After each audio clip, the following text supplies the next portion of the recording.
Cheese gives you nightmares, napping's just for old people, and never wake a sleepwalker. These are just some of the many myths that surround sleeping. Graham Law has made it his mission to debunk a few of these myths and reveals why we need sleep. Everybody thinks that 8 hours is what you need for your sleep. That's a myth. In fact, that's really quite wrong. There are other myths you should sleep in one continuous block of time. That's a myth. You yawn when you're tired. That's a myth. There are multiple reasons we might need our sleep. If you ask a child, they'll say it's so we can just rest. The reality is that's not true.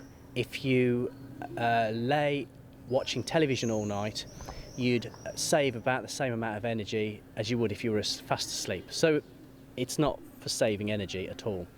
It definitely is for getting your memories from your short-term memory into your long-term memory, a consolidation of your memory.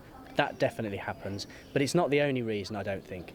You also sleep so that you can clear out all of the chemicals in your brain that have been working all day. All day your brain is very active, it's doing all sorts of things, and there's an accumulation of things, of detritus in your brain all day, and then at night I think you seem to be able to clear that.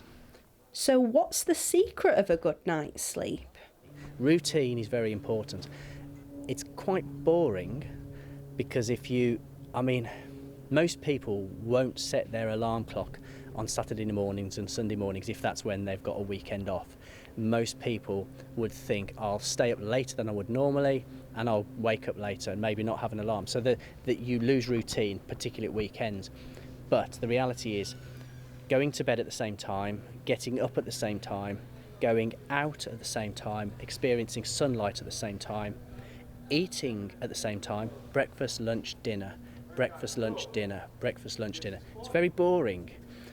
But I think there's some very clear evidence that it's an important way. If you want to live a healthy and long life, then routine is very important. People out in York didn't seem entirely convinced by sleeping myths, but certainly had plenty to share.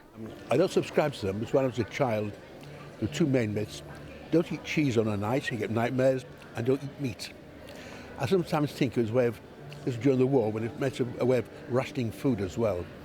So it's maybe something to do there, but they were widely held myths.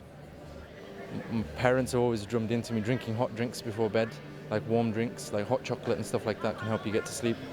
I guess that would probably be a myth. I don't know whether they're myths or not, but around if you use your iPad or your computer screen like less than an hour before you go to bed, that can impact on your sleep. I've heard them all. I'm a lifelong insomniac, so every myth about sleeping I think I've heard, and nothing really makes too much difference except just listening to podcasts. You know that my mum used to say if you had hot milk, if you had a glass or a beaker of hot milk, that helped you to sleep. Whether it does or not, I don't know. I've also heard that drinking milk, like warm milk and honey, that usually helps. So get to bed on time, set the alarm, and don't dream of hitting the snooze button.